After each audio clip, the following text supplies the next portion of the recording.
Good morning, students. Today we shall recite the poem The True Beauty of your syllabus. The poem True Beauty is prescribed for the students of class 12. It is written by Thomas कैर्यू। आज के video में हम poem the true beauty का अध्ययन करेंगे, इसे समझने का प्रयास करेंगे। थॉमस कैर्यू के द्वारा लिखी गई है ये poem true beauty. It's a very important poem, बहुत ही इंपॉर्टेंट पोएम है, तो इसे ध्यान से पढ़ेंगे। The poem is divided into 2 stanza. पहला स्टेंजा देखेंगे, ही दैट लव्स से लेकर के है आपका वेस्ट अवे तक, ठीक। और दूसरा है but a smooth and stayed fast mind से लेकर के लिप्स और आइज तक, ठीक। तो this poem is divided into 2 stanza. Each stanza contains 6 line, 6 लाइनें हैं प्रत्येक स्टेंजा में। The poem is about the importance and value of true beauty and that is spiritual beauty। कविता एक लिरिक के रूप में है, गीत के रूप में है, जिसमें से स्पिरिचुअल ब्यूटी के महत्व को बताया गया है। और ये बताया गया है कि जो स्पिरिचुअल ब्यूटी है वो फिजिकल ब्यूटी से कहीं अधिक बेहतर होती है, ऐसा कवि ने बताया है। एंड ही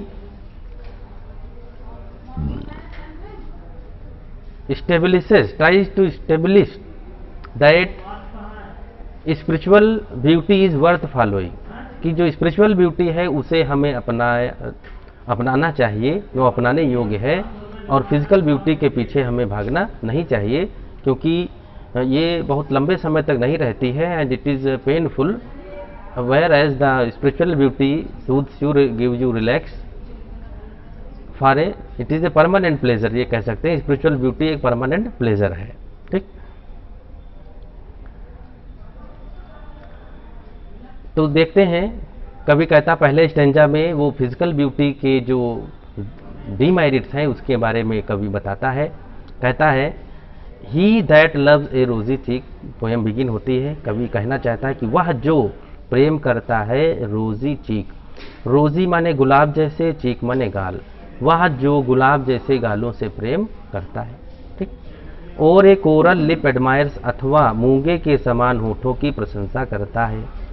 और from star like eyes doth seek, अथवा तारों जैसी आँखों में तलाशता है fuel to maintain his fires. ये पहली 4 लाइनें हैं। अब पहली 4 लाइन में कवि ये बताना चाहता है कि वो the person who runs after the physical beauty and its symptoms as coral lips, rosy cheek, star-like eyes. The person who runs after these and takes these physical organs, these beautiful physical organs as a fuel to maintain his fires, का मतलब होगा to maintain his fire of lust, अपनी वासना की आग को जलाए रखने के साधन मानता है। जैसे किसी आग को जलाने के लिए फ्यूल की आवश्यकता होती है, तो उसकी प्रेम की ज्योति, उसकी जो वासना की अग्नि है, उसको जलाए रखने के लिए ये उपरोक्त बताए गए जो फिजिकल ऑर्गन के जो चिन्ह हैं, वो जैसे rosy cheek, coral lip, star like eyes, ये कुछ सिम्टम्स हैं सुंदरता के। इनको ही आधार मानता है, इन्हें ईंधन के तौर पर लेता है अपने वासना की आग को प्रज्वलित रखने के लिए, ठीक। फिर से लाइन देखते हैं, ही दैट लव्स ए रोजी चीक। कभी स्पष्ट कहता है वह जो गुलाब के समान गालों से प्रेम करता है। तो ये कुछ लक्षण हैं सुंदरता के। रोजी चीक यानी गुलाब जैसे गाल, कोरल लिप्स मूंगे जैसे होंठ लाल रंग के, स्टार लाइक आइज तारों जैसी चमकती हुई आंखें, डथ सीक और इनमें तलाशता है fuel to maintain his fires. Fuel ईंधन और फायर माने आग, किसी आग को जलाए रखने के लिए फ्यूल की आवश्यकता होती है, और यहाँ उसकी वासना की आग को जलाए रखने के लिए उपरोक्त 3 चीज़ें रोजी लिप, रोजी चीक, कोरल लिप और स्टार लाइक आइज, ये फ्यूल का काम करते हैं, नहीं इन्हें ईंधन समझता है। ठीक, तो लास्ट 2 लाइन्स में क्या डिमेरिट्स होते हैं, क्या इसके ड्रॉबैक्स हैं, वो इसमें बताएगा। As old time makes this decay. Old time, time क्या है, टाइम सभी को नष्ट कर देता है। एज द टाइम पासेस तो no beautiful organ will remain beautiful. कोई भी जो सुंदर आर्गन है वो ज़्यादा सुंदर नहीं रह जाते हैं। समय की मार जब उन पर पड़ती है तो वही सुंदरता नष्ट होने लगती है। जो सुंदर जो चेहरा है, सुंदर आँखें हैं, सुंदर होंठ हैं, वे सब बहुत ही भद्दे लगने लग जाते हैं। ओल्ड एज का इफेक्ट उन पर होने लगता है।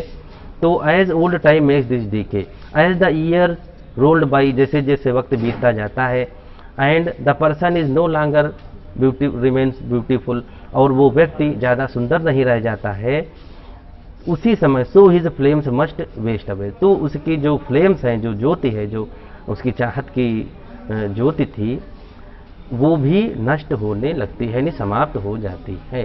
ठीक, तो यहाँ जो 6 लाइन में कवि ये बताना चाहता है कि the person who runs after a physical charm, जो शारीरिक सुंदरता या शारीरिक आकर्षण को ही अपने प्रेम का आधार मानता है, and takes the support of this beautiful organ to maintain his love, अपने प्रेम को बनाए रखने के लिए इन्हीं चीज़ों का सहारा लेता है।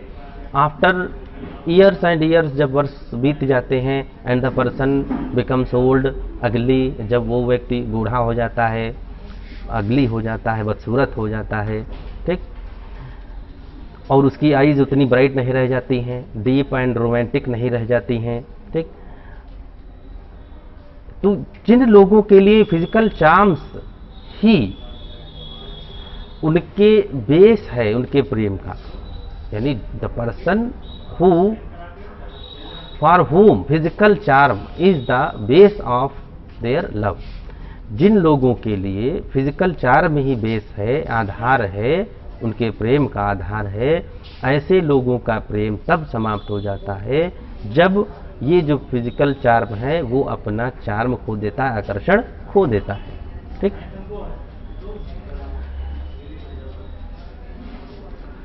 जब अब देखा नीचे 2 लाइनों में, as old time makes this decay, when as soon as the person looks ugly begins to look ugly, जैसे जैसे बिगिंस टू लुक अगली हम कह रहे हैं कि जैसे जैसे वो अगली यानी बदसूरत दिखने लगता है, his flames must waste away, तो जो इंटेंसिटी ऑफ लव थी with which he use to love his partner, जिसकी सहायता से वो अपने पार्टनर को प्रेम किया करता था, जिस इंटेंसिटी से, जिस तीव्रता से, जिस गंभीरता से वो अपने पार्टनर से प्रेम किया करता था, वो गंभीरता समाप्त हो जाती है, होने लगती है। And his love slowly and slowly changes into hatred, उसका प्रेम धीरे धीरे नफरत में परिवर्तित होने लगता है। ठीक, तो ये एक डीमेरिट्स है, हम फिजिकल ब्यूटी की डीमेरिट्स की बात करते हैं। Because his love was based on the outer organs of the person, उस व्यक्ति के बाह्य जो सुंदरता थी, वह सुंदरता थी उस पर आधारित, उस पर टिका हुआ था, और वो जब सुंदर नहीं रह गई, ठीक, तो उसकी जो उसका जो प्रेम है वो नफरत में बदल गया, यानी घृणा में बदल गया। ठीक है, अब अगली 6 पंक्तियां देखेंगे।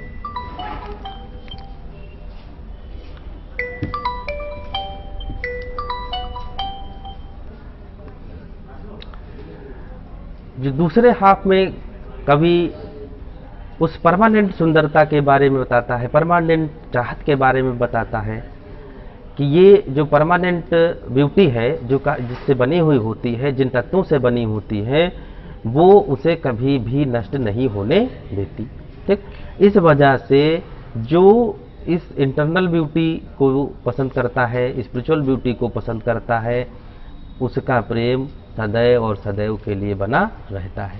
ठीक, क्योंकि उसका प्रेम किसी बाह्य आकर्षण पर टिका ना होकर के व्यक्ति के आंतरिक गुणों पर टिका रहता है। ठीक, ये जो दूसरा हाफ है पोएम का, बट से लेकर के आज तक देखेंगे। But smooth and stayed fast mind, लेकिन एक smooth and stayed fast mind का मन मतलब होगा वो मन जो चंचल नहीं है, जो वीक नहीं है बल्कि स्टेबल है, स्थिर रहता है। ऊपर क्या था, मन चंचल था, ठीक। It transfer from one person, it may transfer from one person to another. वो एक पर्सन से दूसरे पर्सन में ट्रांसफरेबल था, ट्रांसफर हो सकता था। क्यों? क्योंकि वो बाह्य आकर्षण पर था। जब बाह्य आर्गन, उसके जो अंग हैं, जब तक उसके सुंदर दिखते थे तभी तक उसका आकर्षण था। लेकिन ये जो है, जिसका प्रेम आंतरिक गुणों पर टिका रहता है, यानी स्मूथ एंड स्टेडफास्ट माइंड, एक ऐसे मन को तलाशता है जो कमजोर नहीं है, फीबल नहीं है, बल्कि दृढ़ है, स्टेबल है, स्थिर है। ऐसा प्रेम जो जेंटल थॉट्स यानी उच्च विचारों को पसंद करता है, ठीक। एंड काम डिजायर्स, ऐसी स्त्री या पुरुष जिसकी इच्छाएं या वासनाएं शांत रहती हैं, यानी वासना रहित प्रेम है जिसका, ठीक। पवित्र है जिसका प्रेम। वो पवित्र प्रेम किसको तलाशता है? वो अपने पार्टनर के उस स्थिर मन को तलाशता है, उसके उच्च विचारों को तलाशता है, ठीक। उसकी हाई क्वालिटी, उच्च गुणों से प्रेम करता है, उसके उच्च मूल्यों से प्रेम करता है, ठीक है। उसके तमाम प्रकार की जो नैतिकताएं हैं, जो उनमें चारित्रिक विशेषताएं देखता है, उनसे वो प्रेम करता है, ठीक। तो कभी कहता है but a smooth and steadfast mind, लेकिन ऐसा प्रेमी जो अपने पार्टनर के अंदर का स्थिर मन देखता है, उच्च विचारों को देखता है, वासना रहित प्रेम को तलाशता है, ठीक। Hearts with equal love combined, ऐसे प्रेमियों में बराबर डिग्री का प्रेम समाहित होता है, क्योंकि वे एक दूसरे के डेडिकेटेड होते हैं। They are dedicated to each other for their virtues, अपने अपने उच्च गुणों के लिए, उच्च आइडियल्स के लिए, उच्च आदर्शों के लिए आपस में जुड़े रहते हैं। इसलिए उनके में बराबर प्रेम रहता है, other than the lover of physical beauty, ठीक। दैट वाज लॉप साइडेड, एक तरफा होता है, वन साइडेड होता है उनका प्रेम, क्योंकि प्रेमी प्रेम करता है केवल सुंदरता के लिए। जब तक सुंदरता रहती है तब तक उसका प्रेम बना रहता है, ठीक है। उसको अपने पार्टनर के मूल्यों से, इच्छाओं से कोई लेना देना नहीं है, ठीक है। वो स्वार्थ है, सेल्फिशनेस है उस प्रेम में, लेकिन यहाँ पर सेल्फिशनेस नहीं है। Hearts with equal love combined, तो ऐसे प्रेमी एक दूसरे को बराबर श्रेणी में प्रेम करते हैं, क्योंकि वे दोनों एक दूसरे के उच्च गुणों को देखते हैं, ना कि वाह सुंदरता के पीछे भागते हैं, ठीक। Beauty does not matter to them much, सुंदरता उनके लिए ज़्यादा मायने नहीं रखती, बल्कि इंटरनल जो ब्यूटी है वो ज़्यादा मायने रखती है। And that is made of gentle thought, high quality mind setup उनका होता है, ठीक है।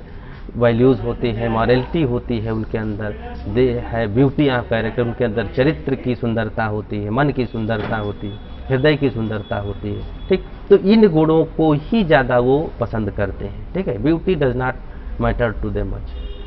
अब है ऐसे प्रेमी, 3 लाइन देखेंगे। किंडल नेवर डाइंग फायर्स, ऐसे प्रेमी, किंडल माने जलाए रखते हैं, ठीक, या इंस्पायर करते रहते हैं एक दूसरे को। नेवर डाइंग फायर्स, उनकी जो प्रेम की ज्योति है, यानी उनकी जो चाहत है एक दूसरे के प्रति, जो लगाव है, ठीक, जो डिवोशन है, वो बना रहता है, कभी समाप्त नहीं होता है। किंडल नेवर डाइंग फायर्स का अर्थ होगा कि वो सदैव जलने वाली आग को प्रज्वलित रखते हैं, ठीक। मीन्स उनका जो डिवोशन है एक दूसरे के प्रति, जो डेडिकेशन है, वो कभी समाप्त नहीं होता, ठीक। तो that's why the poet advocates the spiritual beauty and he hates the physical beauty because it is short lived, क्योंकि फिजिकल ब्यूटी शॉर्ट लिव्ड होती है, ठीक, टाइम बीइंग के लिए होती है, लेकिन जो स्पिरिचुअल ब्यूटी है इस परमानेंट है। इसलिए वो हमें हमारे अंदर इनकलकेट करना चाहता है, भरना चाहता है कि जो स्पिरिचुअल ब्यूटी उसके प्रति हमारा जो रिगार्ड है उसको बनाए रखना चाहती है, उसके प्रति हमें हमको सम्मान उसका करना चाहिए। अंतिम 2 जो कपलेट हैं दिए हुए हैं उनमें देखेंगे। वेयर दीज आर नॉट, कवि कहता है जहाँ ये नहीं है, मीन्स ये गुणों से भरी हुई सुंदरता नहीं, गुण नहीं है, यानी ब्यूटी ऑफ मॉरल्स नहीं है, ब्यूटी ऑफ थॉट्स नहीं है, ठीक, स्टेडफास्टनेस नहीं है, स्मूथनेस नहीं है, ठीक, वेयर दीज आर नॉट, जहाँ पर ये सब नहीं है, आई डिस्पाइज, मैं घृणा करता हूँ, लवली चीक्स और लिप्स और आईज, ऐसे सुंदर गालों से, होठों से और अथवा आँखों से मैं नफरत करता हूँ, ये कवि कहता है। ठीक, तो अंतिम 2 पंक्तियों से कवि ये बता देना चाहता है कि he is not the hater of beauty, but beauty lacks in morality, beauty lacks in values, is not like by the poet. वह सुंदरता जो मूल्यहीन है, चरित्रहीन है, ठीक, पोलाइट, जिसमें पोलाइटनेस नहीं है, विनम्रता नहीं है, ठीक है, उच्च गुण नहीं है, समर्पण नहीं है, श्रद्धा नहीं है, ऐसी सुंदरता से वह नफरत करता है। ठीक, तो ये हमने इसको पढ़ा दिया है, इसको आप फिर से पढ़ लेंगे एक बार, क्योंकि इम्पॉर्टेंट पोएम है, इसके एक्सप्लेनेशन भी आते हैं और सेंट्रल आइडिया भी इसका आता है। ठीक है, थैंक्स।